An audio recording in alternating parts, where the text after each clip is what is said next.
जी अस्सलाम वालेकुम। वालेकुम अनवार सलाम भाई, आवाज आ रही है वरहमतुल्लाह। मेरी? जी बिल्कुल सर। ऐसा लग रहा है सामने बैठे हुए। बस ठीक हो गया। तो अब टाइम जाया किए बगैर जो है ना वो स्टार्ट करते हैं। और हमारा आज का जूम सेशन नंबर 4 है। और टॉपिक सबको पता है। तो अनवार भाई, इट्स ओवर टू यू। जी अस्सलाम वालेकुम वरहमतुल्लाह। अल्हम्दुलिल्लाहि रब्बिल आलमीन अर्रहमानिर रहीम मालिकि यौमिद्दीन इय्याका नअबुदु व इय्याका नस्तईन। क़ाल रसूलुल्लाह अलैहि सल्लतु वस्सलाम अना ख़ातमुन नबिय्यीन ला नबी बअदी अल्लाहुम्मा सल्लिम अला नबिय्यिना मुहम्मद रब्बि इश्रह लि सदरी व यस्सिर लि अमरी वहलुल उक़दतम मिन लिसानी यफ़क़हू क़ौली। सूरह अहज़ाब की आयत नंबर 41 का तर्जुमा पेश करना चाहूँगा, जिसमें अल्लाह पाक मुसलमानों से मुखातिब होकर कहते हैं, मुसलमानों अल्लाह की जिक्र बहुत ज़्यादा किया करो। इसी तरह सूरह अनकबूत की आयत नंबर 45 का तर्जुमा हाज़िर खिदमत है। और जो किताब आपकी तरफ वही की गई है, इसे पढ़िए और नमाज कायम कीजिए। यकीनन नमाज बेहयाई और बुराई के कामों से रोकती है। बेशक अल्लाह का जिक्र बहुत बड़ी चीज़ है। तुम जो कुछ कर रहे हो, अल्लाह इससे खबरदार है। मुख्तसर सी हमद सना के बाद हम आते हैं अपने टॉपिक की तरफ। आज के दिन दो चैप्टर हैं हमारे। लास्ट टाइम से हमारा पाकिस्तान चैप्टर का एक बहुत अहम मौजू था, वो रह गया था, जिसमें पासपोर्ट वीज़ा और टिकट के हवाले से थोड़ा उसका मसला था। रोड टू मक्का के हवाले से हम थोड़ा सा दोबारा डिस्कस करेंगे। और फिर हम यहाँ से एयरपोर्ट का छोटा सा मसला इसको जो भी है उसको डिस्कस करते हुए डायरेक्टली लैंड करेंगे मक्का चैप्टर। मक्का चैप्टर बहुत अहम है। और इन सबसे ज्यादा फिर सबसे अहम होगा हमारा मिना चैप्टर, वो इंशाल्लाह नेक्स्ट कभी जब मौका मिला उसको करेंगे। अच्छा, आदि आपका तकरीबन आधे से ज्यादा काम तो हो चुके हैं। आपके पासपोर्ट भी हो गया, आपका बायोमेट्रिक भी हो गया, अब चलेगा जमा भी हो गए वो। अब रह क्या गया? आदि पासपोर्ट के हवाले से भी हो गया काम। अब आपका रह गया जनाब कि पासपोर्ट आपको कब मिलेगा। वीजा प्रोसेस का शुरू हो चुका है अल्हम्दुलिल्लाह। वो वीजा कब मिलेगा, टिकट कब मिलेगा, इस हवाले से मिनिस्ट्री बारहा बता चुकी हुई है कि फ्लाइट शेड्यूल इंशाल्लाह वो अप्रैल में अनाउंस कर देंगे। तो जैसे ही फ्लाइट शेड्यूल आ जाता है कि उससे अगले 10 दिन में जाके आपको अपने सारी डॉक्यूमेंट्स वगैरह कलेक्ट करनी होते हैं, वरना कम से कम 24 से 48 घंटे पहले आपको टिकट मिलेगा, पासपोर्ट मिलेगा। लेकिन वैक्सीनेशन के लिए आपको कम से कम 10 दिन पहले जाना पड़ता है। अच्छा, जो लोकल होते हैं जिनके करीब में हाजी कैंप होते हैं जिनके शहरों में, वो तो खैर जब चाहें चले जाएं। लेकिन दूर दराज से जो लोग आते हैं उनके लिए सबसे अच्छा ये रहता है कि वो अपनी फ्लाइट से 2 दिन पहले आएं, जो भी टाइम गिवन टाइम है उसके तहत आएं और वहां से अपने वैक्सीनेशन करवाएं सबसे पहले। उसके बाद जो भी दवा लेके जाना चाह रहे हैं वो फ्रेश प्रिस्क्रिप्शन हो तो सबसे बेहतर है, पुराना भी चल जाएगा। अगर आपने सिंगल टैबलेट भी लेके जानी, वो प्रिस्क्राइब्ड होगी, उसको आप सील पैक करवाएंगे। एंटी नार्कोटिक से जो भी वहाँ डिपार्टमेंट के बैठा हुआ काउंटर उस पर जाके उसको सील करवाएंगे। उसके बाद दो आपको कार्ड वगैरह, आईडी कार्ड ब्लू कलर का या ग्रीन कलर का जो भी मिलेगा वो जरूर कलेक्ट करें। उसके साथ दीगर चीजें मिलेंगी, वो सारी चीजें जब आपने कलेक्ट करनी, समझिए आपका पाकिस्तान चैप्टर ऑलमोस्ट कंप्लीट हो गया है। अब कराची और Islamabad road to Mecca project में अल्हम्दुलिल्लाह शामिल हो गए। नेक्स्ट ईयर गालिबन लाहौर भी लेके आ रहे हैं। तो सिंध वालों के लिए बड़ी अच्छी चीज़ है, वो रोड टू मक्का में आ गए। तो उसका होगा क्या जनाब, रोड टू मक्का में आप कम से कम 6 से 8 घंटे पहले पहुंचे, क्योंकि इमिग्रेशन प्रोसेस बड़ा लंबा होता है। लाइन में लगे, इंशाल्लाह जदीद तरीन मशीनें आ रही है जबरदस्त, कराची में भी इस्लामाबाद में भी। तो पहुंचे अपना कम से कम 8 घंटे पहले पहुंच जाए ताकि आपका काम आराम से हो जाए, बजाय आप पैनिक हो और जल्दी में पहुंचे और लेट पहुंचे और पैनिक हो वहां पे। तो इस सूरत हाल से बचने के लिए सबसे बेहतर तरीका ये है कि कम से कम 8 घंटे या 6 घंटे पहले पहुंच जाए, ताकि आप क्यू में लग के अपना काम करवा लें। आपके जब इंशाल्लाह यहाँ पे जब रोड टू मक्का में आपकी इमिग्रेशन हो जाती है, तो आपने जहाज में बैठना है, जद्दा पहुंच जाना है और फिर आपने निकल जाना है, जो भी होगा तरीका। अच्छा, जब आप अपने वैक्सीनेशन के लिए आएंगे, दवाई आप लेके आएंगे, तो जिस तरह फरूक भाई ने बारहा बताया और लास्ट टाइम भी बताया था, कम से कम 3 से 4 फोटो कॉपी करवा लीजिएगा अपनी अटेस्टेड प्रेस्क्रिप्शन की। जो दवाएं फौरी इस्तेमाल की होती हैं वो हैंड कैरी में रखें, उनके साथ प्रिस्क्रिप्शन लाजमन रखें, क्योंकि वो चेक कर सकते हैं किसी वजह पे भी, जिसको भी शक हो जाता है उसको चेक कर लेते हैं, तो आपके पास वो चीज़ मौजूद होगी। बाकी जो दवाएं हैं आपकी जो फौरी इस्तेमाल की नहीं है वो अपनी लगेज में रखें, बिना किसी परेशानी के। जद्दा पहुंच गए आप या मदीना पहुंच गए, तो आप बेफिक्र रहिएगा, आपका सामान आपकी बिल्डिंग में, आपकी होटल पे पहुंचा दिया जाएगा। सामान की तरफ से बेफिक्र है। जद्दा पहुंचते हैं तो वहाँ जब आप बाहर निकलेंगे अपना हैंड कैरी वगैरह लेके बाहर, तो वहाँ पाकिस्तानी मौमिन होंगे, वो आपको रिसीव करेंगे, वेलकम कहेंगे, आपको लाउंज में ले जाके बिठा देंगे, जो वेटिंग एरिया वहाँ बिठाएंगे। मेन टाइम आपका गाड़ियाँ वगैरह भी आ जाएंगे, मकतब वाले आ जाएंगे, आपसे पासपोर्ट वगैरह कलेक्ट करेंगे, आपको बसों में बिठाएंगे और आपको रवाना कर देंगे आपकी बिल्डिंग की तरफ, जो कि वकूफ पजीर है मक्का में। बिल्डिंग पे आराम से पहुंचे, आपने फिर परेशान नहीं होना, घबराना नहीं है सामान के हवाले से। सामान कहीं नहीं जा रहा है इस दफा, बहुत अच्छा सिस्टम है। आईडी कोड के आपका जो उसमें लगा हुआ होगा बार कोड, उसके जरिए आपका सामान आप तक पहुंच जाएगा आपकी बिल्डिंग में। आपने उस हवाले से तो कतई परेशान ना हो। हाँ, गुज़िश्ता सालों में ये परेशानी थी कि सामान आगे पीछे हो जाता था, लेकिन इंशाल्लाह इस साल उम्मीद की जा सकती है ये चीज़ नहीं होगी। अगर खुदा न खासा सामान लेट भी हो जाए तो फिर भी परेशान नहीं होना। हुकूमत पाकिस्तान ने आपके लिए बड़े बेहतरीन और खातिर ख्वाह इंतजाम किए हैं। आपका सामान आपकी होटल में पहुंचेगा। उसके बाद हम आ जाते हैं जनाब मॉबलिन का रोल।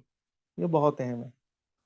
जिसने ये साइंस समझ ली, अपना हज उसने बहुत आसान कर लिया। ये आपका वो टूल, ऐसा टूल होता है, ये बल्कि वो जीरो है जिसको जहां लगा दें कीमत बढ़ा देगा, जहां आप लगा दें कीमत घटा देगा। तो मॉमडीन का बड़ा वाइटल रोल होता है आपके हज के हवाले से। तो बिल्डिंग में जो भी इशू होते हैं, बिल्डिंग के जो भी हैं, कोई किसी भी किस्म का इशू आ सकता है, तो उसके लिए आपने लाजमन ऑन बोर्ड लेना है अपने सेक्टर ऑफिस को, अपने मॉमनीन को। बिल्डिंग में आपका एक काउंटर होगा जहाँ पे मॉमिन बैठा होता है 24/7 आपकी खिदमत के लिए, आपकी मामनत के लिए, आपकी रहनुमाई के लिए।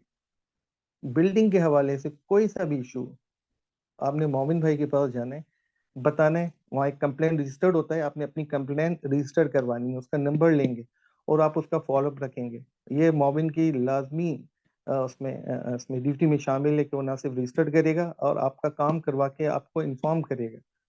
और हम कोशिश करते हैं 3 से 4 घंटे में मैक्सिमम होता है हमारे पास ये, आपकी कंप्लेंट जो भी है वो हल करवा दें। अमूमन कंप्लेंट होती हैं जी, कंप्लेंट्स आ जाती हैं कि जी मेरी बेडशीट का मसला है, फ्लो कवर का मसला है, एसी नहीं चल रहा है, या अटैच बाथ का कोई इशू है।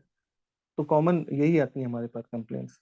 या फिर समटाइम ऐसा होता है कि किसी हाजी साहब के साथ जो फैमिली गई है वो डिस्प्लेस हो गई है, पता चला हाजी साहब पहले पहुंच गए, फैमिली पीछे रह गई है, तो परेशान है हाजी साहब।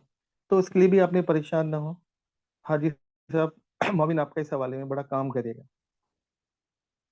एयरपोर्ट से आप बिल्डिंग आ गए, बिल्डिंग में आपने अपने कमरे में चले गए, आराम से बैठे, थके हुए बहुत होंगे क्योंकि 8 10 15 घंटे का एक लंबा ड्यूरेशन हम गुजार के आ रहे हैं। तो फौरी तौर पे ना जाएं उम्रा करने, ये मेरी तजवीज़ है आपको। आराम करें, जब फील करें हाँ फिजिकली अब फिट हो गया हूँ, तो नीचे आ जाएं, मोमिन से पूछें जी कौन सी गाड़ी जा रही है हरम के लिए जहाँ मैं उम्रा अदा कर सकूँ। तो बाहर 24/7 सलाद ट्रांसपोर्ट कहते हैं उसको, 24/7 हाजी के लिए बस मौजूद होती है। हाजी साहब घबराए नहीं, अब बस में बैठे, आपके सेक्टर की नंबर का नंबर लिखा होगा सेक्टर 4, लेट सपोज, तो लिखा होगा सेक्टर 4।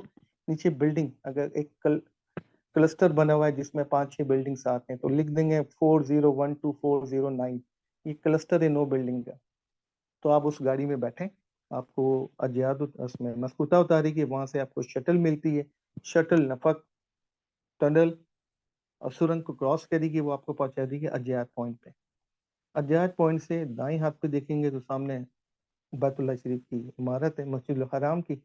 ये तकरीबन 400 मीटर है अजियात पॉइंट से, तकरीबन 400 मीटर। तो आप दोनों जगह मस्कुता बीबी और अजियात पॉइंट पे मोमिन आपकी रहनुमाई के लिए मौजूद रहेंगे वहाँ पे। अगर आप कोई परेशानी महसूस करते हैं कि मैं समझ नहीं पा रहा हूँ, तो मोमिन ग्रीन जैकेट और एक ग्रीन कैप में मौजूद होगा बंदा, that is your required person, मोमिन हुज्जात पाकिस्तान।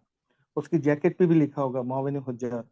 आप उसको बताएं मेरा मसला ये है, वो वहां पे भी ट्रांसपोर्ट के हवाले से आपको मदद करेगा। उम्रा करें आराम से, इसी तरह वापस आए, होटल आए, आराम करें। अच्छा, जब आप बिल्डिंग आ जाते हैं जद्दा से, मक्का से पहुंच जाते हैं, बिल्डिंग पहुंचते हैं, तो मकतब वालों की जानिब से आपको कुछ सर्व किया जाता है। कोई खाना देता है, कोई फ्रूट्स देता है, कोई जूसेस देता है। अगर खाने का वक्त होता है, हुकूमत पाकिस्तान ने भी आपके लिए इंतजाम कर रखा है, आपके लंच का, आपका ब्रेकफास्ट था, अगर टाइम है उस वक्त में। वरना अमूमन मकतब वालों की तरफ से सब किया जाता है पहला खाना उनकी तरफ से। फिर आप आ जाते हैं, पूछ लेते हैं मोमिन से यार खाने की मुझे बताएं, औकात कार की हैं। बिल्कुल एक दाएं साइड पे देखेंगे रिसेप्शन काउंटर के बहुत बड़ा नोटिस बोर्ड लगा हुआ होता है। नोटिस बोर्ड की साइंस जिसने समझ ली वो उसको मोमिन की भी जरूरत नहीं है। हर प्रोग्राम जो हुकूमत पाकिस्तान या हुकूमत सऊदी अरब की तरफ से दिया जाता है वो उस नोटिस बोर्ड पे लिखा हुआ होता है। उसी पे कोई नोटिस लगा हुआ होता है बोर्ड पे, खाने के औकात का नाश्ता बिलफर्स्ट 6 बजे से 9 बजे तक, दोपहर में आ जाए लंच आपका 1 बजे से 3 बजे तक, डिनर पे आ जाए 9 से 12। टाइमिंग होती है, कोशिश कीजिएगा उनको ऑब्जर्व करने की। कुछ हुज्जात देर से आते हैं और फिर आके शोर करते हैं कि हमारा खाना हमें नहीं मिला। हालांकि हम उनको दरख्वास्त करते हैं कि टाइमिंग की स्ट्रिक्टली पाबंदी करें, उसको देखें, क्योंकि मुश्किल हो जाता है किसी एक हाजी के लिए खाना रखना। वहाँ वजारत बल्दिया जो है वो खाना स्टोर नहीं करने देती, उनकी बड़ी सख्ती है, वो मॉनिटरिंग करते रहते हैं, आते रहते हैं। एसओपी के तहत जो काम हो रहा है उसको बहुत अप्रिशिएट करते हैं, जो नहीं होता वो ऐसी की तैसी करते हैं, फाइन कर जाते हैं। लेकिन फिर भी यहाँ मामनीन अपने हुज्जात की खिदमत के लिए थोड़ा सा एक छोटा सा रास्ता निकाल लेते हैं कि लंच बॉक्सेस पैक करवा कर ये साइड पे अपने रिसेप्शन पे साइड पे रख लेते हैं कि जो हज देर से आ रहे हैं वो ले जाएं। लेकिन खुदा के वास्ते इसको आपने प्रैक्टिस नहीं बनानी है। हाजी मोमिन पाबंद नहीं है आपके लिए खाना पैक करके रखने का। आपने टाइमिंग को ही ऑब्जर्व करना है, जो भी टाइम है आपके खाने का। लेकिन समटाइम देर हो जाती है, मोमिन का नंबर अपने पास रखें, उसको कह दें अनवार साहब मैं लेट हो गया, मेहरबानी करके मेरे लिए, हम 5 आदमी हैं, खाना रख लें, मेहरबानी होगी। तो मोमिन इस सूरत में फिर आपके लिए खाना रख सकता है। देखिए सलाद ट्रांसपोर्ट का बहुत बड़ा मजा आएगा, उसमें ऑपरेशन बहुत बड़ा है। तो अमूमन कुछ लोग परेशान हो जाते हैं बसेस के हवाले से और शोर करते हैं बस नहीं, बस नहीं है। हालांकि बसेस मौजूद होती हैं। एक साहब बैठे और उन्होंने शोर करना शुरू कर दिया कि चलें चलें चलें। हाजी साहब आप अकेले बैठे हुए हैं, दूसरे भी आ रहे हैं, दूसरे लोग भी आ रहे हैं। तो यहाँ पे सब्र का मुजाहरा करना है आपने, अपने उनके साथ दूसरे लोगों के साथ भी कोऑर्डिनेट करना है। अच्छा देखिएगा एक बिल्डिंग में अगर 600 आदमी है, 4 लिफ्ट हैं, तो आपने वहां पे ताउन करना पड़ेगा, वहां पे सब्र का मुजाहरा करेंगे। हमने क्या किया था जब मैं था वहां पे, तो मैंने लिफ्ट को बिल्डिंग वाइज में फ्लोर वाइज एलोकेट कर दिया था। ये लिफ्ट नंबर 1, फ्लोर 1 2 3, 2 4 2 6, 3 7 2 9 और उगली चौथी 10 से 12। तो अगर इस तरह तरीके से काम करेंगे, यकीन जानिएगा बहुत सुकून से काम चलेगा। अगर लिफ्ट में लिखा हुआ है कि अगर 5 आदमी ही बैठे तो 5 ही बैठिएगा, छठा बैठेगा लिफ्ट फंसेगी, फंसेगी, बंद होगी, हाजी घबराएगा, शोर करेगा, खुदा न खास्ता कोई कमजोर दिल का आदमी वो उसके साथ कोई मिसहैप ना हो जाए। तो अगर मामनीन कहते हैं आपको आके कि अगर जनाब 5 आदमी बैठे हैं या 6 आदमी बैठ जाए खुदा के वास्ते, तो काइंडली उनके साथ ताउन करें। या आपकी बेहतरी के लिए किया जाता है, आपको फायदा पहुंचाने के लिए वो कहते हैं। हाँ वक्त जरूर लग जाता है, थोड़ा सा तहम्मुल का मुजाहरा करें, वक्त जाने दें, लेकिन अपनी जान के ऊपर ना दें, बचा के रखें उसको। अच्छा एक मजे की बात, हुकूमत पाकिस्तान ने सऊदी हुकूमत से बच बचा के क्या करते हैं आपकी बेहतरी के लिए सेहत के हवाले से। हर सेक्टर में 102, अगर बड़ा सेक्टर है तो 3 डिस्पेंसरीज हो जाती हैं, वरना एक तो बड़ी होती है, उसके साथ सब डिस्पेंसरीज भी आ जाती हैं, जहाँ पे आपको कौन कौन सी सहूलतें बहन पहुंचाई जाएंगी। नजला जुकाम खांसी सॉरी जो छोटी अनवर भाई, छोटी बीमारी। इंटरप्ट कर रहा हूँ। आवाज की कंप्लेंट आ रही है, थोड़ा सा वॉल्यूम अगर ज्यादा हो जाए तो बेहतर हो जाएगा। अच्छा मैं गला मेरा बहुत खराब है और मैं पूरा जोर लगा के बात कर रहा हूँ। अब तो बिल्कुल बस माउथ पीस ठीक है, फिर करीब ही कंटिन्यू आएगा। करें। फिर कंटिन्यू करें, कोई मसला नहीं। तो देखिए वहाँ जो छोटी छोटी दवा बीमारी है, नजला जुकाम खांसी, जिस्म में दर्द, सर दर्द, ब्लड प्रेशर के हवाले से, शुगर के हवाले से, ये आपको इब्तदाई तिब्बी इमदाद दी जाती है। लेकिन कुछ जा जाके जोर देते हैं और शोर करते हैं कि मुझे इंजेक्शन लगवाना है तो मुझे लगाएं। तो मेरे प्यारे हुजाजे कराम, सऊदी हुकूमत की तरफ से कतई इस चीज की इजाजत नहीं है। इजाजत नहीं है कि वो डिस्पेंसरी खोलें आपकी सहूलत के लिए। मैन मिशन हॉस्पिटल जो हमारा मैन हॉस्पिटल है वो होता है। लेकिन फिर मैं कह रहा हूँ पाकिस्तानी हुकूमत अपने इस हाजियों को एकोमोडेट करने के लिए चोरी छुपे काम करती है। तो कुछ हुज्जाज जब शोर करते हैं तो उनको हम बताते हैं हम मजबूर हैं, यहाँ पे इंजेक्शन अलाउ नहीं है, इंजेक्शन हॉस्पिटल में लगता है, वहाँ डॉक्टर भी नहीं लगाता, हॉस्पिटल रेफर करता है। तो अगर कभी खुदा न खासा ऐसा मसला हो, तो मेडिकल मिशन हॉस्पिटल है, वहाँ जदीद तरीन सहूलतें हैं आपके पास। इवन वहाँ पे डायलिसिस भी होते हैं, वो सहूलतें मौजूद है, वहाँ जाएं, वहाँ इंजेक्शन लगवा लें। अच्छा, इसी तरह हर सेक्टर में कम से कम एक और ज्यादा से ज्यादा 3 एम्बुलेंस वगैरह दी जाती हैं। अगर कोई क्रिटिकल केस आ, जैसा मेडिकल इमरजेंसी आती है, और जो समझते हैं कि हमारे पास नहीं कर सकते, फौरी जोर रेफर करते हैं मेडिकल मिशन हॉस्पिटल। तो इस सूरत में जो हाजी के साथ दीगर जो अहबाब होते हैं, उनको चाहिए वो ताउन करें उस डॉक्टर के साथ, डिस्पेंसरी के इंचार्ज के साथ, उस सेक्टर के मामलीन के साथ। एम्बुलेंस में बैठे, मेडिकल मिशन आए। अगर मेडिकल मिशन समझता है कि ये वहां पे ट्रीट किया जा सकता है केस, तो ठीक, नहीं तो वो रेफर करते हैं सऊदी हॉस्पिटल्स में, जो कि जदीद तरीन बहुत बड़े हॉस्पिटल हैं। हॉस्पिटल नूर हॉस्पिटल है, किंग अब्दुल शाह फहद हॉस्पिटल है मक्का में। तो वहाँ पे फिर सारा प्रोटोकॉल ऑब्जर्व किया जाता है, ट्रीटमेंट दी जाती है। वहाँ पे मोमिनीन होते हैं जिनके पास आपका डेटा पहले पहुंचा दिया जाता है कि ये हमारा पेशेंट आ रहा है, काइंडली इसको मैनेज किया जाए, तो वो वहाँ पे सारी चीजें मैनेज करते हैं। अच्छा, जिस तरह पाकिस्तान में एक हॉस्पिटल में किसी को हॉस्पिटलाइज किया तो 50 आदमी उसके अटेंडेंट साथ बैठे होते हैं, 10 कमरे में, 4 कॉरिडोर में। तो ऐसा वहाँ पे कोई मजाक नहीं किया जाता। वहाँ पेशेंट एडमिट होता है तो मतलब वही उसके जो भी लवाहिकीन है उनको अलाउ नहीं होता कि हम जैसे यहाँ पाकिस्तान में पहुंच जाते हैं 50 आदमी, वहां तो एक आदमी की प्रिपरेशन नहीं है। वहां पे मामलीन सारे लुक आफ्टर करते हैं मामला। अच्छा, कुर्बानी के हवाले से बड़े मसले आते हैं, जिस तरह अभी मामला चल रहे थे। सी टैक्स भाई ने पूछा था 25 लाख की कैसे होगी, तो उस हवाले से बेफिक्र रहिएगा। सऊदी हुकूमत जदीद तरीन तकाज़ों को पूरा करते हुए इन मामला को देखती है। कुर्बानी के हवाले से अगर आपने कोई सरकारी ऑप्शन अवेल किया हुआ है, टोकन दिया हुआ है, तो बेफिक्र नहीं, आपको गिवन टाइम पे कुर्बानी हो जाएगी इंशाल्लाह। बारहा अमजद ने भी आपको, फारूक भाई ने, शफीक भाई ने बारहा बताया, जो आपको टाइम दिया बिलफर्ज 11 बजे का, 11 बजे आप हलक नहीं करवाएं, आप 2 बजे 3 बजे करवा लें। जहां आप इतना रुके हैं 2-4 घंटे और निकाल लें। इसका फायदा ये होगा, जो आप शकूक हैं वो सारे आपके इबहम है वो सारे दूर हो जाएंगे। अच्छा, इन सब चीज़ों को जो मॉनिटर कर रहा होता है वो होता है हमारा मिशन कंट्रोल ऑफिस, जिसको हेड करता है पुलिस का डीआईजी। एक ग्रेड 20 का या 21 का ऑफिसर होता है, वो उसको हेड कर रहा होता है, मिशन कंट्रोल ऑफिस, जिसके जिम्मे हाजी के आने से लेके जाने तक, हाजी के खाने से लेके पीने तक, हाजी की बिल्डिंग से लेके हरम तक, हरम से लेके उसको वापस बिल्डिंग तक लाने की ट्रांसपोर्टेशन वगैरह सारे काम हो रहे होते हैं। मिशन कंट्रोल ऑफिस के अंडर 3 सेक्शन होते हैं, हमारे 3 विंग। पहला होता है एकोमोडेशन, सेक्टर वाइज, उसको मैनेज करता है। दूसरा सा फूड सेक्शन, जिसको चीफ फूड कोऑर्डिनेटर हेड करता है। वो भी ग्रेड 19 का एक ऑफिसर होता है, बहुत सेंसिबल होता है, और उसकी अपनी टीम बहुत एक्सपर्ट लोगों पे मुश्तमिल होती है, जिसका काम इंस्पेक्शन करना, बर वक्त खाना पहुंचवाना, खाना शॉर्ट ना हो जाए, खाना सब स्टैंडर्ड ना हो। अगर वहाँ पे कोई सब स्टैंडर्ड खाना, या जा जाके कंप्लेन करते हैं कि आज मीठा बहुत तेज था, तो हम कहते हैं कंप्लेंट फॉर्म हमें भर के दें। अगर 30-32 आदमी भी हमें देते हैं, तो फौरी तौर पे हम कम से कम पहला फाइन का उसमें लगाते हैं उसको 2,000 रियाल का। नेक्स्ट फाइन रिपीट होगा 4,000 रियाल, थर्ड टाइम आएगा 8,000 रियाल, मतलब वो रेट बढ़ता रहता है। तो ये एक चेक होता है उसके ऊपर, फूड कैटरिंग सर्विस के ऊपर, कि हाजियों की कंप्लेंट ज्यादा आ रही है, तो उसको हम ब्लैक लिस्ट कर देते हैं, फाइन तगड़ा लगाते हैं उसके ऊपर, उसको ब्लैक लिस्ट कर देते हैं। इसी वजह से हम ज़र बयाना भी उनको जमा करते हैं पहले, कि हाजियों की तरफ से कोई कंप्लेंट आएगी तो ख्याल रखिएगा, हाजी हमारे लिए प्राइम है, वो सबसे ऊपर है, हमने उसको तकलीफ नहीं पहुंचाने देनी।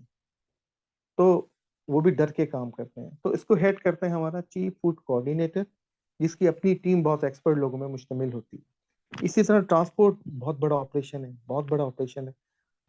इस साल अल्हम्दुलिल्लाह तकरीबन 72 से 73 हज़ार हुज्जाज जा रहे हैं। तो तकरीबन 250 से 250 या 300 के करीब हमारी बसेस का ऑपरेशन फ्लीट होगा, जिसको चीफ ट्रांसपोर्ट कोऑर्डिनेटर, वो भी पुलिस का ही एक ऑफिसर होता है, 18 या 19 ग्रेड का। तो वो उसको लीड करता है, उसकी टीम बहुत एक्टिव होती है, क्योंकि सबसे मुश्किल तरीन मिशन में जो विंग है हमारा यही है। वो मॉर्निंग की ड्यूटी 12 घंटे की होती है, नॉन स्टॉप। बजाय तो 12 घंटे की, लेकिन हम 20-20 घंटे काम करते हैं। समटाइम तो 2-2 दिन हमने काम किया है। लेकिन इन सब में सबसे मुश्किल तरीन जो काम है वो है ट्रांसपोर्ट का, क्योंकि यहाँ पे बैठने की जगह नहीं है।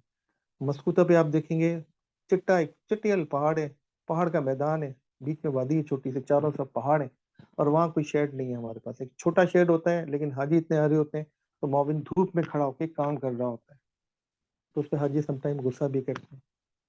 तो वो ये नहीं देखते ये जो मोमिनीन है, जो पाकिस्तान में ऑफिसों में बैठ के काम करते हैं, ये सिर्फ खुदा की कसम आप लोगों की मोहब्बत में, अल्लाह की रजा के लिए, अल्लाह को राजी करने के लिए गए, या किसी तरह अल्लाह हमसे राजी है, और बड़ा मुश्किल काम करते हैं। इसी तरह जियाद पे आ जाएं, जब आप जाएंगे इंशाल्लाह तो आप देखेंगे हमारे मगरिब इशा और फजर ऑपरेशन में कितना क्राउड होता है, और मोमिनीन कैसे काम कर रहे होते हैं। तो ट्रांसपोर्ट सबसे मुश्किल तरीन है। हाँ, बिल्डिंग साइड पे आते हैं, बाजाहिर लगता है बड़ा आसान है कि साया में बैठे हुए हैं। नहीं, सब ये भी बहुत ज्यादा मुश्किल काम है, क्योंकि हाजी फ्रिक्वेंटली आ रहे हैं, बार बार अपने कोई ना इशू लेके आ रहे हैं, मुझे फला जगह जा रहे हैं, मुझे अब हाजी को वहां पे पहुंचने के बाद सबसे पहला सवाल ये होता है, ये बताओ यार मैं कब जाऊंगा हज पे। हालांकि उसको पता है उसने 8 जुल्हज्जा को ही जाना है, लेकिन यकीन जानेगा वो ब्लैंड करेगा। बिलफर्ज वो ज़कात की 10 तारीख को पहुंचा, 11 तारीख से उसने मुसलसल ये रिकॉर्डर उसमें रिकॉर्ड लगाने शुरू कर देना। हाजी साहब मैंने कब जाना है मीना, मुझे बताया जाए, कुर्बानी के हवाले से बताया जाए। ये मामला ऐसे चलते रहते हैं। अच्छा, कुर्बानी पे आए हूँ, कुर्बानी का हम जिक्र करते करते मैं आगे चला गया था। कुर्बानी के हवाले से अमजद साहब ने बहुत अच्छा बता दिया था। तकरीबन लास्ट ईयर तो 9 थी कंपनी जिनको ये असाइन किया गया था वो टोकन वगैरह दें, शायद इस साल भी 9 ही होंगी। तो जब भी टोकन ऐप पे आप लेंगे, वो उनके काउंटर्स लगे होते हैं, सारा आपको अपना डेटा मौजूद होता है। तो कोशिश कीजिए यहाँ से जाते हुए सिम लीजिएगा। अगर आपको यहाँ से सरकारी सिम नहीं मिलती तो मक्का पहुंचते के साथ ही आपने जेद्दा एयरपोर्ट से नहीं लेनी, मक्का पहुंचते ही अपने पासपोर्ट पे लोकल सिम इशू करवाएं, और वो नंबर पहली फुर्सत में जाके सेक्टर ऑफिस में या मोविन को जाके लिखवाएं कि मेरा ये लोकल नंबर है। आपके साथ 15 अफराद जा रहे हैं, सबके नंबर होने चाहिए, ताकि डेटा उनके पास रहे, वो फीड करते हैं, और सारा डेटा चला जाता है सऊदी वजारत हज में। तो आपको मैसेज आ जाएगा, आपको बता दिया जाएगा। इवन जो सरकारी जो आपने अवेल किए हैं, वो नोटिस बोर्ड पे आके बता दिया जाएगा, लगा देंगे नोटिस पे कि कूपन नंबर फला फला फला फला, ये सुबह 10 बजे कर लें 1 से 100 तक, 101 से 200 तक 11 बजे करें। ये सारा आपको टाइम बता दिएगा, लेकिन पता कहाँ से चलेगा आपको? उसी नोटिस बोर्ड से, जिसके हवाले से तहरीर की जा चुकी। ये इतना प्यारा दोस्त है आपका, आते जाते इसको देखें। हर आधे 1 2 घंटे में तब्दीलियां आती रहती हैं, नया पैगाम आता रहता है, नई नई चीजें आती हैं। जब भी नमाज के लिए जा रहे हैं, आते हुए देखें, जाते हुए देखें, और मोमिन से पूछते रहें कि भाई नई इंस्ट्रक्शंस क्या आ रही हैं, क्या नया हो रहा है आपके पास। बार बार कह रहा हूँ, सामान के हवाले से परेशान ना हो। जब मदीने से आप आ रहे होंगे मक्का के लिए, तो अपने सामान को पैक करें, और जिस बस में आपका नंबर है, नाम लिखा हुआ है कि लेट्स सपोज बस नंबर 1 में अमजद अली, फरूख साहब, शफीक साहब, अनवार साहब, तो कोशिश कीजिएगा अपना सामान आपने उसी बस की डिक्की में रखवा दें। ये ना हो कि आप बैठे बस 1 में, लिखवा दें नंबर बस नंबर 4 में, पता चले बस नंबर 4 में 2 फ्लाइट के लोग हैं, वो सामान आपका कहीं और चला जाए, परेशान होंगे आप। तो बेहतर ये है कि परेशानी से बचने के लिए आप पहली फुर्सत में जिस बस में बैठ रहे हैं, उसी बस में, उसी बस की डिक्की में अपना सामान अपने सामने लोड करवाएं, ताकि जब आप मक्का पहुंचे तो आपको परेशानी ना हो। लेकिन जो रोड टू मक्का वाले आ रहे हैं जेद्दा से, तो वो सामान के हवाले से परेशान ना हो। उनका सामान उनकी बिल्डिंग पे खुद हुकूमत की जिम्मेदारी है, इस वजह उन्होंने कॉन्ट्रैक्ट दिए हुए ट्रांसपोर्टर्स को, वो आपका सामान आपकी बिल्डिंग पे पहुंचाएंगे। सेहत के हवाले से सारी चीजें क्लियर कर चुका हूँ आपको। जाने से पहले जो इंसुलिन लेते हैं आप, वो कूल बैग लेके जाएं, कूलिंग बैग उसमें लेके जाइएगा। अच्छा, जब आप जाएंगे बिल्डिंग पहुंचेंगे तो हर कमरे में एक रेफ्रिजरेटर मौजूद होता है, आप उसमें रख दें। इसी तरह हर फ्लोर पे कम से कम भी 100 हाजियों पे एक वॉशिंग मशीन होती है, वॉशिंग एरिया छत पे होता है। हर 100 हाजी पे एक वॉशिंग मशीन ऑटोमेटिक होती है। कपड़े धोने के हवाले से परेशान नहीं होना, धूप इतनी तेज है अगले 15 मिनट में आपके कपड़े सूख जाते हैं। यहाँ से उसमें उसके क्लिप और एक डोरी लेके चले जाएं, रस्सी कपड़े सुखाने के लिए छत पे बांधें, कपड़े धोएं, उस हवाले से भी परेशान ना हो। अमूमन हाजी कहते हैं बेडशीट तब्दील करने के हवाले से। अच्छा देखें, मैं वैसे बता दूं बाय हुक बाय क्रुक हम उससे तब्दील करवा लेते हैं बिल्डिंग वाले से, लेकिन एग्रीमेंट में ऐसा नहीं होता। उसमें पूरे मिशन के लिए आपको 2 पिलो कवर मिलेंगे, 2 बेडशीट मिलेगी, जो कि हादी ने खुद धोनी है। लेकिन हम पाकिस्तानी हैं अल्हम्दुलिल्लाह, हम हर जगह जाके अपना टका जमाते हैं, और हम उसको जबरदस्ती धुलवाते हैं। अगर कोई धोखे नहीं देता तो उसके लिए परेशान ना हो, बुरा नहीं मानिएगा। ये काम हम खुद कर सकते हैं, वॉशिंग मशीन लगी हुई है छतों पे, जाके धोएं आ जाएं लगा दें। तो ये होटल की या बिल्डिंग की इंतजामिया की वो नहीं होती ये जिम्मेदारी, ये हाजी की अपनी जिम्मेदारी है, लेकिन मावजीन ये काम बाय हो बाय खुद करवाते हैं। अच्छा, तो वहाँ कंपैरिजन शुरू कर देते हैं कुछ हाजी, क्या जी मदीने में हम गए, हम एक कमरे में जाकर रह गए, मेरी पूरी फैमिली थी, मेरी दो बेटियां, एक बेटा, मेरी बेगम, एक कमरे में से। अच्छा, वहाँ पे होटल्स हायर करते हैं, आपका टेम्परेरी स्टे होता है 8 दिन का या 9 दिन का, वो चीज़ें मैनेजेबल है। लेकिन जब मक्का में आपका स्टे बहुत बड़ा है, तकरीबन कम से कम 28 दिन का, तो यहाँ बिल्डिंग्स वगैरह को हायर किया जाता है। और मक्का के हवाले से बहुत क्लियर पॉलिसी है वहाँ पे, सऊदी वजारत हज की उनकी तालीमात की रोशनी में, कि मर्द अलग रहेंगे, औरतें अलग रहेंगी। हाजी यहाँ के जाके शोर करते हैं कि जनाब हमें नहीं बताया, ऐसा नहीं। यहाँ आपने जब एग्रीमेंट साइन किया था ना फॉर्म के ऊपर, तो आप पढ़ उसको, लोग बहुत से लोग नहीं पढ़ते, लेकिन वहाँ लिखा होता है ये सारी चीजें। इसी वजह से 2016 17 18 में मैंने यही कहा था जनाब, इनको कोई नया पैकेज लाएं, 2 कमरों का, डबल बेड का, ट्रिपल बेड का, जो छोटी फैमिलीज होती हैं वो मैनेज कर सकें। अल्हम्दुलिल्लाह जिसने इस दफा अवेल किया उनको, मेरा ख्याल है, मैं अपनी जाती राय दे रहा हूँ, भैया नसीम, अवाली के नज़दीक एक डिस्ट्रिक्ट इलाका है नसीम के नाम से, वहाँ पे छोटी बिल्डिंग्स हैं, गालिबन 2 कमरों वालों 3 कमरों वालों को वहाँ पे स्टे करवाएंगे जो बेड वाले हैं। बाकी सबको अजीजिया बता कुरैश में, जहाँ पे कम से कम एक कमरे में 4 और मैक्सिमम 8 अफराद रहते हैं। स्पेस बड़ा होता है, जहाँ 8 रहते हैं जगह भी बहुत होती है। आपके पास वहाँ पे कैटल होगी कमरे में, आपके पास फ्रिज होगा, आपके पास किचन होगा, किचन में लगा होगा, आपके पास चूल्हा वगैरह होगा। तो ये सारी चीजें आपके पास मौजूद है, वॉशिंग मशीन आपके पास मौजूद है, आपके ऑलमोस्ट सारे काम मौजूद है। जो लोग बहुत ज्यादा चाय पीते हैं उनके लिए कमरों में कैटल मौजूद है, इलेक्ट्रिक कैटल है, बनाई पिए, खुद भी पिए, हमें भी पिलाएं, हम भी दुआ देंगे आपको। तो ये सारी ऐसी ऐसी चीजें छोटी छोटी जो आपको मैंने बताई हैं, अगर इसको आप अपने जहन में रख लें तो मेरा नहीं ख्याल कि आप परेशान हो। सबसे अहम मसला पाकिस्तान से जाते हुए वैक्सीनेशन करवानी, कम से कम 10 दिन पहले जाके करवाते हैं। तो जो दूर से आ रहे हैं, दूर दराज के शहरों, जो सक्खर से आ रहा है कराची, तो वो 2 दिन पहले आएगा, जो भी गिवन टाइम है अकॉर्डिंग टू फ्लड शेड्यूल, वो आके अपनी वैक्सीनेशन करवाएगा। दवाई लेके जाना चाहता है, प्रिस्क्रिप्शन मौजूद होगा, वो डॉक्टर से सर्टिफाइड करवाएगा। मेडिसिन नारकोटिक्स कंट्रोल वालों से सील करवाएगा, अपने पास रखेगा। अगर फौरी इस्तेमाल की हैं तो वो अपने हैंड कैरी में रखेगा, बाकी लगेज पर रखेगा। 2 से 3 प्रिस्क्रिप्शन की कॉपियां अपने हैंड कैरी में रखेगा। जो आपको आईडी कार्ड मिल रहा है उसकी 3 से 4 कार्ड बनवा लीजिएगा, उसके साथ उसका नेकलेस भी होता है, पाउच में रखें, वो अपने हैंड कैरी में रखें। उसकी वजह है कि पाकिस्तान, जो पाकिस्तानी हाजी हैं, खुसूसन खवातीन केयरलेस होती हैं अपने कार्ड के हवाले से। वो बस में चढ़ते हुए उतरते हुए खिंच जाता है, क्योंकि हम एक नज़्म ज़ब्त का मुजाहरा नहीं करते अजियात पे या कुछ पार्किंग के ऊपर, जल्दी पहुंचने के चक्कर में खवातीन के दरवाजे से घुस जाते हैं मर्द। हालांकि हमको बार बार कहते हैं, तलकीन करते हैं कि ना ना ऐसा ना करें, ये औरतों का रास्ता है, जाने दें। लेकिन अच्छा, औरतें भी एक दूसरे का धींगा मचने में लगी होती हैं कि मैं पहले घुस जाऊं, मैं पहले चली जाऊं। सब बसें आपके लिए हैं, आपको पहुंचाएंगे, बस थोड़ा सा तहम्मुल करें, सब्र का मुजाहरा करें। तो ये कार्ड उनके उस वक्त काम आएंगे। अब सबसे अहम बात कहने जा रहा हूँ, वो तवज्जो दीजिएगा उसके ऊपर। जो व्हील चेयर वाले दोस्त हैं या जो ज़ईफ हैं जिनकी फैमिली में, वो हरम से नमाज खत्म होने के कम से कम 50 मिनट के बाद आए। नमाज खत्म हो जाए, टाइम देख लें, अगर 1 बजे नमाज खत्म हुई है तो 1 बज के 50 मिनट पे हरम से, बाब अब्दुल अजीज से, जहाँ पे भी हम बाहर निकले, 10 मिनट में आप अजियात को 2 बजे तक पहुंच जाएंगे, जब तक 90 या 80% हमारा जो हाजी साहब हैं वो अपने वहां से डिस्पैच हो चुके हुए होते हैं। तो बिना किसी रश के, बिना किसी धक्कम पेल के उनको जगह मिल जाती है, वो आराम से बसेस में बैठते हैं और अपने होटल में आ जाते हैं। एक मसला आ जाता है जनाब, अगर हम 50 मिनट पहले बाद में निकलते हैं, 1 घंटे बाद निकलते हैं, खाने का हमारा क्या होगा जी? खाने के हवाले से क्लियर कट पॉलिसी है। सुबह जैसे मैंने बताया 9 से 6, दोपहर में 1 से 3 हो गया, 2.5 घंटे का, तो 3:30 हो गया। टाइम रखा हुआ, कम से कम स्लॉट होता है आपके पास 2.5 घंटे का।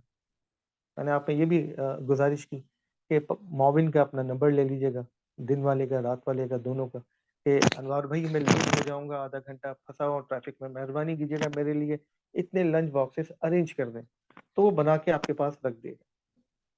ये सारी वो चीजें आपके साथ अब कोई मेजर इशू आ जाता है, अमूमन क्या होता है जी, आपका हज भी हो गया, हज के बाद किसी हाजी साहब ने कहा कि यार मैंने पाकिस्तान फौरी तौर पर जाना है, तो इसमें सेक्टर ऑफिस कुछ नहीं करता। सेक्टर ऑफिस आपको रेफर करता है mission control office. Mission control office में एक है हमारा मदीना डिपार्चर सेल, जिसका काम हाजियों को इसी तरह फैसिलिटेट करना है। आप वहाँ जाते हैं, एक एप्लीकेशन देते हैं, आप बताते हैं मुझे पाकिस्तान फौरी तौर पर जाना है, मेरी रीशेड्यूल करते हैं फ्लाइट। अच्छा, सिर्फ पीआईए वाले रीशेड्यूल करते हैं, बाकी और एयरलाइन नहीं करती। तो जो पीआईए से जा रहे हैं वो खुशनसीब है इस हवाले से, रीशेड्यूलिंग हो जाएगी उनकी, बाकी किसी की नहीं होती। सऊदीया करती है, लेकिन वो डबल, ऑलमोस्ट डबल चार्ज करती है। लास्ट टाइम 2022 में 700 रियाल भी दिए उन्होंने रीशेड्यूलिंग करने के। वो आपको एक अथॉरिटी लेटर देते हैं, आप अपने कंसर्न पीआईए का जो ऑफिस है वहाँ जाते हैं, उनको दिखाते हैं, अपना टिकट देते हैं, अल्लाह अल्लाह खैर सल्ला, वो 250 300 400 रियाल लेते हैं, रीशेड्यूल कर देते हैं। अच्छा जी, आपका अराइवल है पाकिस्तान, उस हवाले से भी वही जो रोड टू मक्का वाले हैं, उनको कॉल आ जाएगी 2 दिन पहले, जी फला वक्त आपकी बोर्डिंग, इसमें एयरलाइन वाले आ जाएंगे, बोर्डिंग वगैरह हो जाएगी, सारी हो जाएगी। अच्छा, यहाँ सेक्टर ऑफिस वाले बार बार कहते हैं फ्लोर वाइज हम कॉल करते हैं सबको कि पहली फ्लोर के लोग इतने बजे आ जाएं, आ जाएंगे तो काम आसान हो जाएगा। अच्छा, क्या होता है, जैसे हम तमाशा कहीं हो रहा होता है ना, जिससे हमारा कोई रिलेट नहीं करता, फिर वहाँ खड़े हो जाते हैं देखने के लिए, तो हम पाकिस्तानी ये करते हैं, हम बुला रहे हैं पहली मंजिल वाली को, पता चला 12वीं मंजिल वाला सामान लाके सबसे पहले खड़ा हुआ, उससे पूछना हाजी साहब कौन सी फ्लोर, जी 12। तो आपको तो हमने 5 बजे का टाइम दिया था, आप 9 बजे आ गए, और जी मेरे पास क्या करता, मैंने कहा चलो मौका लग जाए। ये जो मौका लगने वाली बात है ना सर, ये अपने साथ साथ दूसरों को भी ख्वार करती है। तो अपने आप को भी बचाएं ख्वारी से, दूसरों को भी बचाएं।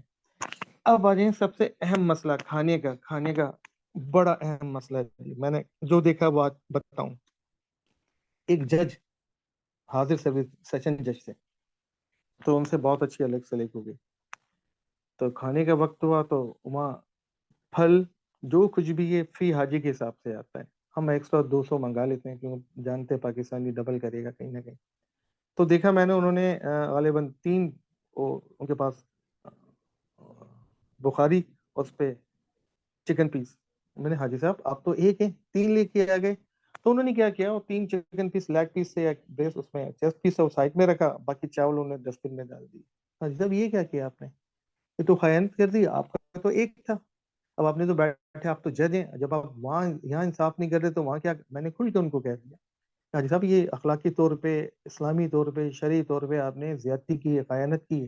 ये किसी और की चीज आप उठा के लेके आ गए, एक तो रिस्क का ज़िया कर दिया आपने, अल्लाह अल्लाह के रिस्क की नाशुक्री की, नाकदरी की, ये तो ज्यादती की।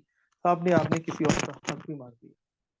तो जब आप जाएंगे तो आप में से, मुझ में से कुछ ना कुछ हाजी इसी किस्म की हरकतें करते हैं, ना सिर्फ खुद करते हैं और दूसरों को भी कहते हैं आके कर लो, कुछ नहीं होता, हमने पैसे दिए।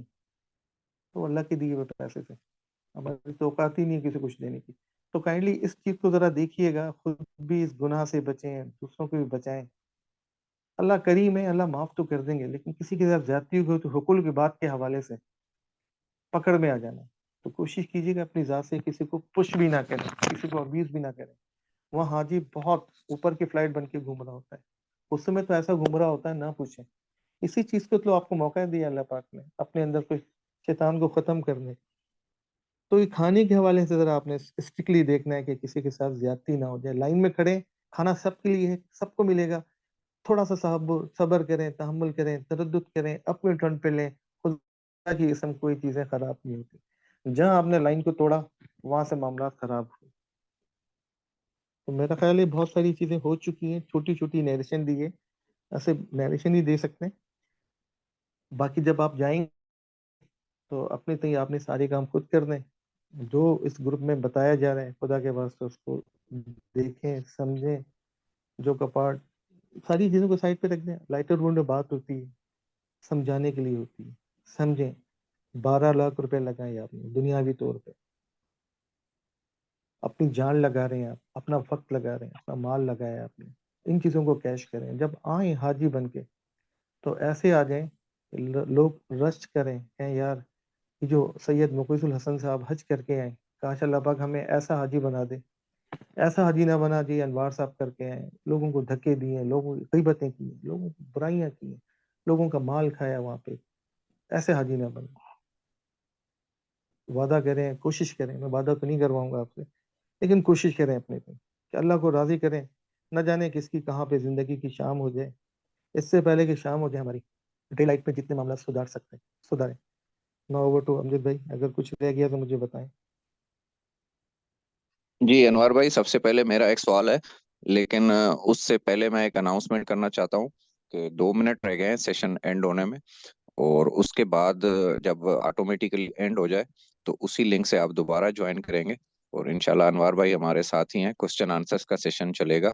उसमें आपने नीचे चैट्स में जाके हैंड रेज करने, तो वन बाय वन करके क्वेश्चंस ले ले जाएंगे। सबसे पहले मेरा एक क्वेश्चन है अनवर भाई आपसे, कि आपने जैसे कहा है कि शेयरिंग रूम्स होते हैं, उसमें 4 से 6 बंदे होते हैं, और एक ही फैमिली के, जाहिर सी बात है नहीं होंगे, मर्द अलग होंगे, खवातीन अलग होंगी।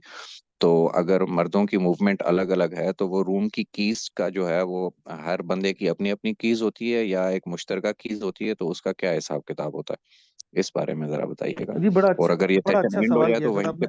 ज्वाइन करिए। जी बिल्कुल। जनाब इस हवाले से रिसेप्शन है, आपने मोमिन बैठा है वहाँ पे, आते जाते जो भी आखिरी आदमी होगा वो चाबी वहाँ पे हैंड ओवर करके जाएगा। वहाँ पे होल्डर लगे हुए हैं, वो चाबी कलेक्ट करेगा और होल्डर पे हैंग कर देगा। अब जो भी उस कमरे का, लेट सपोज कमरा नंबर 101 में हम 6 आदमी से, मैं सबसे आखिर में जा रहा था, मैंने जाते हुए काउंटर पे चाबी जमा करा दी और कहा जी अब जो भी आएगा वो ले लेगा। बिल फर्स्ट अमजद साहब सबसे पहले आ गए, इन्होंने देख लिया काउंटर पे ऊपर जाते हुए कि चाबी टगी हुई है 101 की, इन्होंने कहा जी मुझे दे दें। ये गए कमरे में चले गए।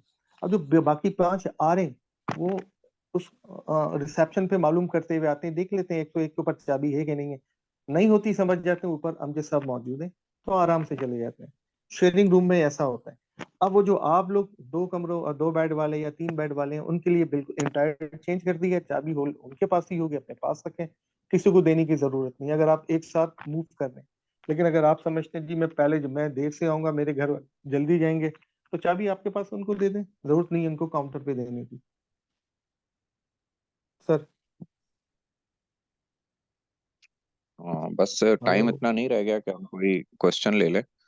तो अब रीज्वाइन के बाद ही इंशाल्लाह क्वेश्चन करेंगे, या अभी ऑटोमेटिकली 9:40 पे मेरे ख्याल में क्लोज हो जाएगा। तो अभी आप 30 सेकेंड्स हैं, मजीद कुछ कहना चाहते हैं तो कंटिन्यू करें। बस सर जिस तरह मैंने कहा कि ट्रांसपोर्ट के हवाले से हमारे पास खुदई पार्किंग हमारा मेन स्टॉप होता है, इस तरह मसरूका अनवर यहाँ भाई, पे एक आपको मेरा बिल्डिंग से। क्वेश्चन ये भी है, खाने के हवाले से तो आपने काफी ब्रीफ कर दिया, और कुछ खाना जाया बहुत ज्यादा होता है, उस बारे में भी थोड़ा सा ब्रीफ कर दीजिएगा। और जो सफाई सुथराई, मतलब डस्टबिन यूज करने का जो है, उस बारे में भी थोड़ा सा ब्रीफ दीजिए। जी जी बिल्कुल। अब जो सर देखें, शेयरिंग जो में रह रहे हैं ना, जिस तरह हम 12 ग्रुप में कह चुके हैं कि मुख्तलिफ मिजाज के लोग हैं, एक दूसरे के साथ रहने को, अपने ताल्लुकात को अच्छा करेंगे इंशाल्लाह। करेंगे तो आपका ये जो स्पेल है 28 दिन का सेशन बहुत अच्छा कटेगा। सफाई के हवाले से डस्टबिन मौजूद होती है हर कमरे में, आपने सफाई अपने सामने करवानी है। जो उम्माल कहलाते हैं, वो जो सफाइयाँ करते हैं लड़के, वो सारे ऑल